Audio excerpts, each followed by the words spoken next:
Telltale is one of the most beloved game developers of all time. There are few people who grew up in the late 2000s or 2010s that didn't have at least some connection to one of Telltale's many stories. Maybe you watched your brother play The Wolf Among Us in 2013. Maybe you watched your favorite YouTuber play The Walking Dead in 2014. Maybe you're like me, still replaying Back to the Future in 2025. The point is that all these games speak to us in some way, and Telltale has always had a way of creating very rich stories that stick with us long after we play them. Sadly, when the studio announced its closing in late 2018, it seemed like the company, as well as the entire choice-focused narrative genre they pioneered, would all be lost to time. But when a new studio, led by former key players of Telltale Games, announced a new game in their signature style at the 2024 Game of the Year Awards, it was clear that the Telltale we once knew was back and better than ever. So how did these developers deal with the challenges leading up to the downfall of their once beloved company? The failure of a once unstoppable studio?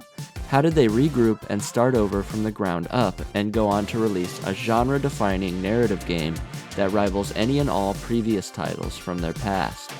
This is the story of Dispatch and the redemption of Telltale Games.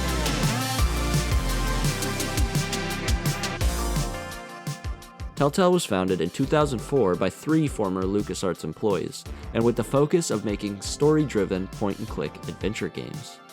In a time when point-and-click adventure games were seen in the industry as a thing of the past, Telltale set out to prove that they were still a useful game format, and they made these games their bread and butter. While the first few games weren't incredibly successful, they had a lot more success with a few titles based on existing IPs, namely Tales of Monkey Island and Back to the Future. This model of licensing IPs to make original stories would become their main business model, and with their next title, they would hit it big.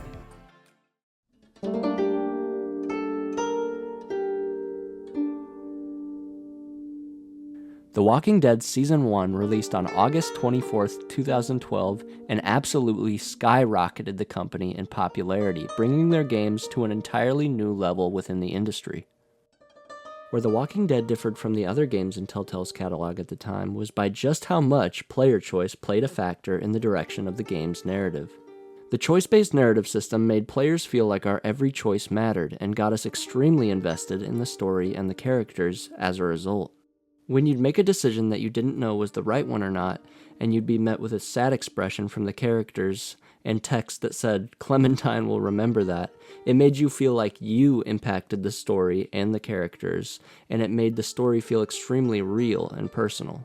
This choice-based narrative system would become a signature of Telltale's storytelling and be the main focus of their games moving forward.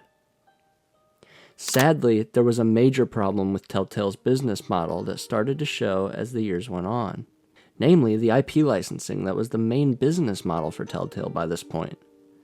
A lot of the time, the cost of licensing IPs like Game of Thrones and Guardians of the Galaxy, mixed with the cost of production for the games themselves, would far exceed the profits that the games would bring in.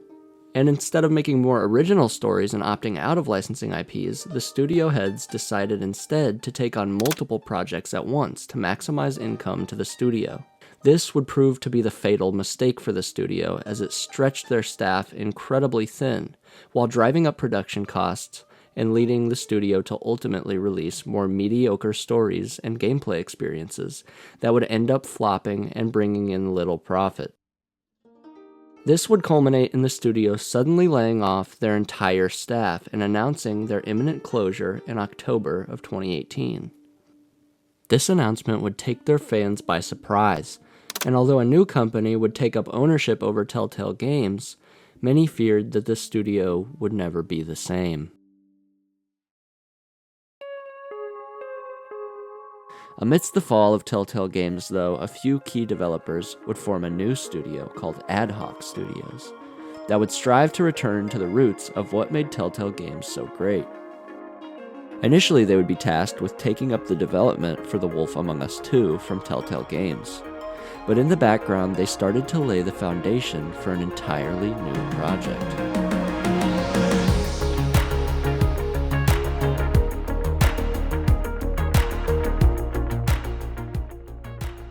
In the beginning, the project that came to be known as Dispatch looked very different from what we got in the final release.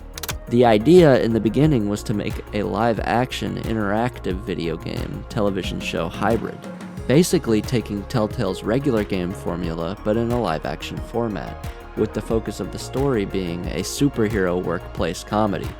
Because of the COVID-19 pandemic in 2020 though, the studio was unable to begin production on the shooting of the show, and so the project was forced to be put on hold for a bit.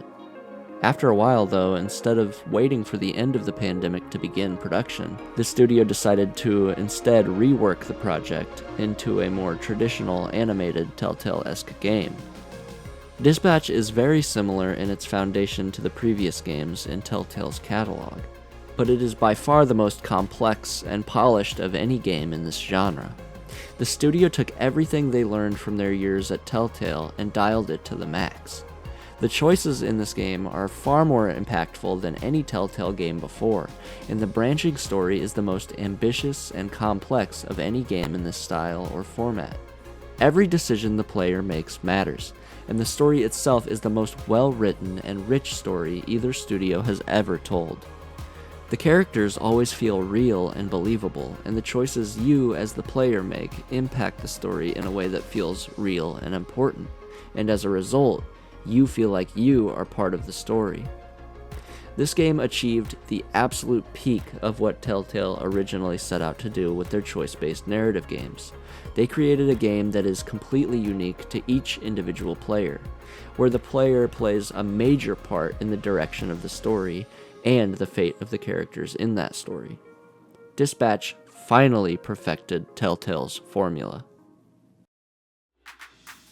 Dispatch released on October 22, 2025 after a nearly 7-year-long production cycle and took the world by storm, selling over 1 million copies in just the first 10 days, and over 2 million copies as of the making of this video. Adhoc Studios managed to revive the legacy of Telltale games, and the developers who worked on both this game and many of Telltale's classics have once again shown the world that the Telltale-style game genre is not dead, and its choice-based narrative format can still be used to tell captivating stories and create games that can bring people together through the uniqueness of their playthroughs and the difference of their choices. What's up guys? Thanks for watching the video. This is probably the most fun and probably the easiest time I've had making a YouTube video in a long time, so if you liked it, please consider liking the video and subscribing to the channel. This is still a pretty new channel that I'm trying to get started, but there's going to be a lot more like this coming. And I'm probably going to focus more on gaming stuff than movie stuff. I did like a Tron video last time. I'm probably going to do more like gaming stuff going forward. I don't know. But yeah, I had a lot of fun making this one, and I hope you guys liked it too. And I'll be back in the next couple weeks with another video, hopefully. So thank you, like and subscribe if you could, and I'll see you guys next time. Bye.